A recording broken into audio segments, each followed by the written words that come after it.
Ini adalah konspirasi elit. Saya Google apa artinya elit. Elit ini orang yang susah ditentukan sistem. Sebelum saya memulai orasi ini, saya ingin mengajak kita kembali. Saya dulu suka demo 98. Jadi saya mengajak semangat kita dengan meneriakan yel. Yelnya bersihkan 3 kali. Terus mental korupsi dari Niantana. Setelah itu baru saya minta lagu bongkar. Kita mulai berdiri ya. Bangun. Tangan kepal. Bersihkan.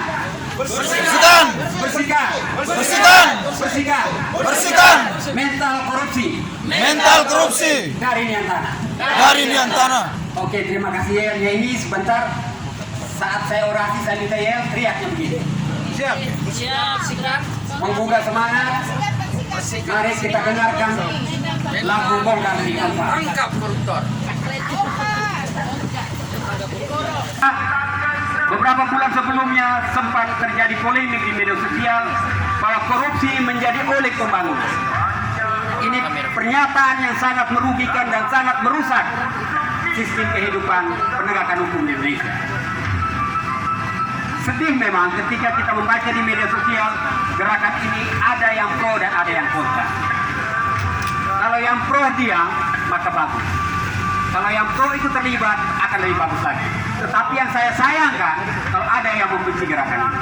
Kenapa saya sayangkan membenci gerakan ini? Dengan saya tidak menyepakati gerakan ini maka saya berdarah korupsi. Saya sudah mengambil mental korupsi. Maka kita harus betul-betul berdiri tegak untuk menyatakan bahwa kami berkaitan dengan mental korupsi. Sedikit kembali ke penegakan hukum teristimewa kasus BDT.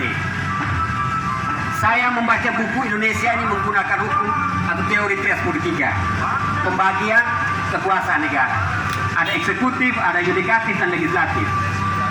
Kalau eksekutif melakukan kejahatan, maka jangan sekali-sekali eksekutif yang mengkoreksi kejahatan itu sendiri. Tetapi yang terjadi hukum di Indonesia, ketika terjadi eksekutif melakukan korupsi, eksekutif juga yang mengkoreksi. Maka terjadilah pembenaran data dengan pengurangan angka dugaan korupsi. Dan kita sebagai masyarakat dipertontonkan kebodohan untuk kita ikutan bodoh.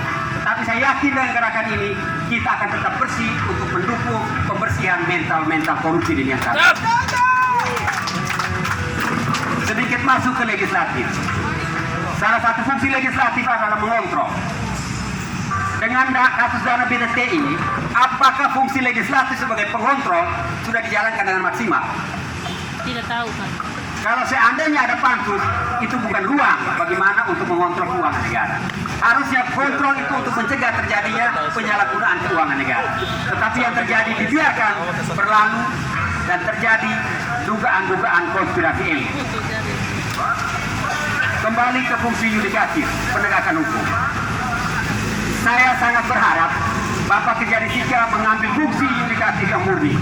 Ketika ada dugaan laporan dari masyarakat tentang penyalahgunaan keuangan negara, jaksa harus mengambil dan langsung melakukan tindakan penyidikan.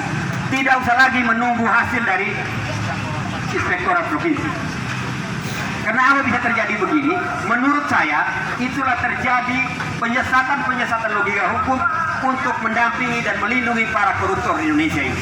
Teristimewa di Niantana ini.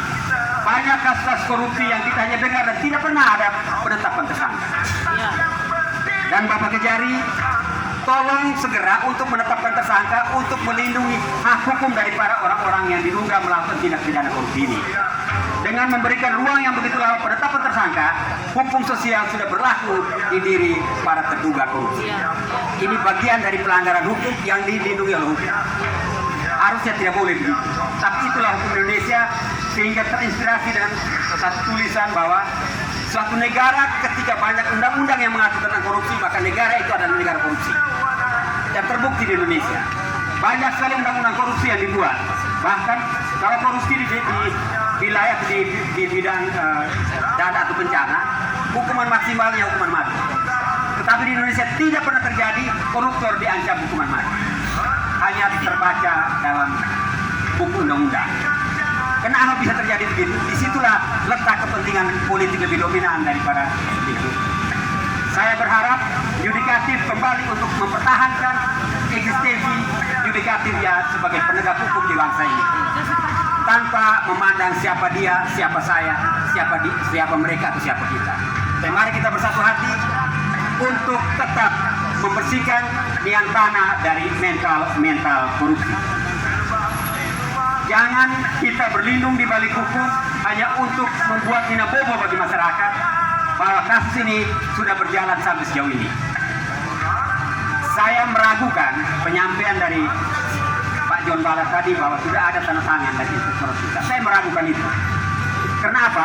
Bangsa Indonesia ini bangsa yang suka memberikan janji, bangsa yang tidak suka menepati janji. Maka lebih baik kita yang berhimpun dalam gerakan ini tetap bersatu hati, bersepakat sampai ke tuntas penetapan tersangkanya. Ini untuk melindungi hak-hak tersangkanya.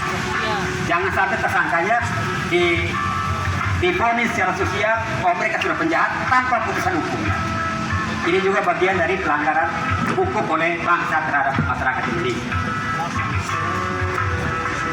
Aneh memang ketika besarannya 1,1 dalam kurun waktu beberapa jam dia bisa turun sampai dengan 900 juta. Pertanyaannya, siapa yang punya kewajiban untuk menentukan itu? Jawaban secara hukum inspektorat. Inspektorat itu bagian dari mana? Bagian dari eksekutif. Bagaimana eksekutif yang menentukan? Eksekutif juga yang menentukan. Terus masyarakat mencari keadilan, diberi dalam ruang ambang-ambang, ruang keraguan, mau seperti apa kita bergerak. Saya berharap kejaksaan jangan takut bergerak sendiri, masyarakat berada di balik punggungmu untuk menuntaskan kasus-kasus korupsi di Kabupaten Sika ini. Dengan menuntaskan kasus ini, maka prestasi, harga diri kejaksaan semakin tinggi di mata masyarakat Kabupaten Sika. Itu saja sepintas keluhan dari saya. Kita selingi dengan dia. Berdiri. Mantap, mantap. Bersihkan. Bersihkan. Bersihkan. Bersihkan. Bersihkan. Bersihkan. Mental korupsi. Mental korupsi. Dari nian tanah. Dari nian tanah. Kita satukan niat kita ini ke tangan Pak Kejari. Karena secara hukum beliau yang bertanggung jawab. Hidup Pak Kejari. Oke, terima kasih Pak Victor. Dasar.